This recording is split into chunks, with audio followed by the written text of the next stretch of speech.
The sun was barely up when I stepped on my back deck, coffee mug steaming in the cool morning air, only to freeze mid-sip. There, in my private pond, a grown man was doing cannonballs, water splashing like he was auditioning for the Olympics. Two others lounged in my lawn chairs, one fiddling with my fishing rod like it was his personal toy. But the real kicker? A woman in a gaudy sun hat, sipping a margarita, locked eyes with me and said, "Chill, Ethan. It's community approved." That was the moment I realized I'd moved next door to Lisa Harper, a woman who thought her neighborhood Facebook group was the Constitution. 3 months earlier, I'd bought this housey, a cozy escape in a quiet, semi-rural corner where the stars still shone and the frogs sang louder than any playlist. The pond, curve VYing like a lazy comma behind my deck, was my sanctuary. I'd worked years to afford this slice of peace, and for a few weeks, it was perfect. Then came the knock. Lisa stood there, nails polished to perfection, clutching a clipboard and wearing a sweater that screamed, "I'm in charge." "Welcome, Ethan," she said, her smile too practiced. "I'm the HOA president. Here's our guidelines binder and a banana bread." The binder was a beast-colored tabs, photos of approved lawns, and a mission statement about harmonious curb appeal. "No plastic flamingos," she warned. I blinked. The listing had been clear. No HOA, no fees, no nonsense. "It's more of a community thing," she said when I hesitated. "I keep it organized." I thanked her, shoved the binder under my arm, and forgot about it. Big mistake. By June, my pond had become Lisa's personal resort.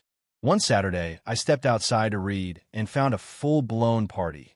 Kids screaming, adults with coolers, a Bluetooth speaker blasting pop hits, and a pink inflatable flamingo carrying two teens with red cups. Lisa lounged on my dock, sunglasses on, sipping wine like she was at a VY Neared. I marched down, dodging a stranger's towel. "Lisa," I said, voice tight, "this is private property." She waved me off. "Oh, Ethan, it's gorgeous today.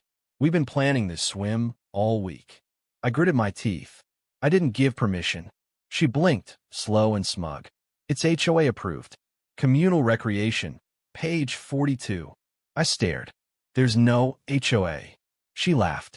"Not legally, but everyone follows the guidelines. Keeps things friendly." I wanted to scream, but stormed inside instead. I posted in the neighborhood Facebook group, Willow Creek Unity. "Hi, neighbors. My pond is private. Please don't trespass." The comments erupted. Lisa fired first. "This is unfriendly. The pond's always been communal. Why change now?"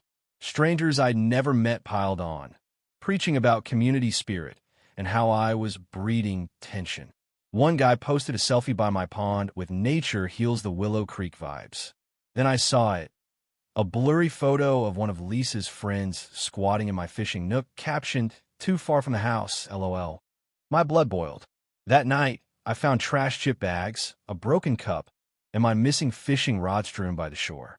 I put up no trespassing signs. By the next day, two were gone, replaced with a laminated note. "Share and care." That was it. Lisa wasn't just entitled. She'd built a fantasy HOA, roped the neighborhood into her delusion, and declared my land her playground. I called my buddy Nate. "I'm about to get petty," I said. He cackled. "Spill." By the next weekend, my yard looked like a public beach, pool toys, inflatables, and a speaker blasting club remixes. A woman I didn't know waved at me while slathering her kid with sunscreen, like I was the hired help. I watched Lisa strut across my lawn, kissing cheeks and declaring the water DVY, and I'd had enough. I waited for one of her swim days to wind down, the sun low, the crowd thinning. Lisa stood on my dock, drying off with a towel that wasn't hers. I approached calm but firm. "We need to talk." She barely glanced up. "About what?" "Great turnout, right?" I let the silence hang. "You're trespassing, Lisa. This pond is mine, not your HOA project." She lifted her sunglasses, smirking. "Ethan, we've always shared the pond. It builds trust. Tradition. It's not a tradition if you made it up." I snapped. She waved me off. "My husband, Tom, and I have been here forever. We know what works." Tom, packing chairs nearby, gave me a weak smile, more apology than hello. I pressed on. "No more parties. No more guests. This isn't a suggestion. She laughed. Are you threatening me? No, I said. I'm promising. I filed a report with the sheriff, just a document. Deputy Carla listened, snorted, and said, HOA approved? There's no HOA here. I deal with wannabe Karens every summer. She offered to VY-sit Lisa and suggested a survey. Brilliant. Surveyors came midweek, staking my property lines. The pond, dock, everything mine. I ordered a small fence, symbolic but clear. Lisa's response? A Facebook rant calling me a recluse committing environmental hostility by stealing the neighborhood soul. Comment split. Half backed her, half like my survey photos. Then someone posted a video of Lisa claiming the pond was public land while sipping seltzer. Game changer. Tom texted me. Sorry about this. I'm in if you need to shut it down. Why now? I asked. Strangers used our bathroom. Someone left wet socks on my shelf. I grinned. Hope. At a neighborhood wine night, Lisa bragged about MOVYing my signs. Laughing, Ethan's too polite to fight. Hill fold. Nate, sipping wine, recorded it all. We listened later, howling. She was so smug, like she starred in Desperate HOA Queens. I looked at Nate. No lo sot. Something she'll never forget. He grinned. The stink. Operation Muddy Waters was born. Nate knew a farmer, Gus, with a tanker of liquid manure fermented, nose-searing horror. We planned for a swim day. Saturday, 10 a.m., Lisa's crew rolled in. SUVs, coolers, the usual speaker. Lisa arrived late, hat flopping, declaring the water crisp. I nodded to Gus. The hose roared. Thick, brown sludge poured into the pond. Screams erupted. A woman bolted from the water, shrieking. Kids gagged. A man clutched his nose, yelling, "What the hell?" Lisa spun, eyes wide. What's happening? Nate filmed from my porch. I stepped forward, mug in hand, casual. Fertilizing the pond. Spring prep. Great for algae. Her jaw dropped. People are in there. Trespassers, I said, sipping. It's organic. Chaos unfolded. People stumbled, grabbing towels, slipping in mud. One guy lost a shoe. Another woman fell, smearing manure on her leg. By noon, the pond reeked, flies buzzed, and Lisa was gone, screeching about lawsuits. Tom muttered she deserved it and left. Nate posted the video, spring cleaning at the community oasis. The Facebook group exploded. Some called me a hero. Others cried biohazard. A meme of Lisa's shocked face read, "When private property gets private." Lisa's rant about poisoning kids flopped when her HOA committee, her, and one friend, fell apart.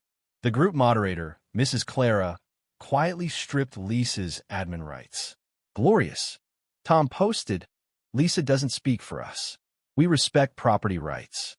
Also, found a random swimsuit in our dryer. Claim it or it's ash. Silence followed. Lisa vanished, curtains drawn, social media dark. She tried a news station, but they laughed her off. I cleaned the pond with a filter system, added koi and solar lights. Peace returned. No kids, no speakers, just frogs. I hosted a barbecue, burgers, beers, good neighbors like Tom and Clara. We rewatched Lisa's meltdown, laughing. As a fire pit crackled, I saw her curtain twitch. I raised my glass and smiled.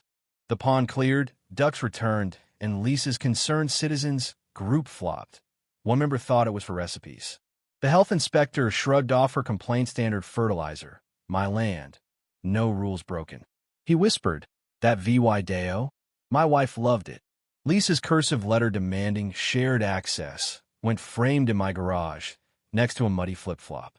The Great Pond Showdown shifted everything. Neighbors shared stories of Lisa's mailbox, paint demands, and passive-aggressive notes. Clara's real committee formed sane, no binders. I stayed out, but Nate and Tom joined, keeping it grounded. My pond glowed at night, koi darting under lights. It was mine again. Sitting on my deck, beer in hand, I felt home, not just a house, but a place I'd fought for. Lisa watched from her window, a ghost of her own making. If she tried again, my sprinklers were ready. What do you think? Did I go too far with the manure? Or was it the perfect slap to Lisa's entitlement? Should neighbors share spaces like ponds? Or is private property sacred? Drop your thoughts below. Hit that like button if you laughed, and subscribe for more Wild Neighbor Tales.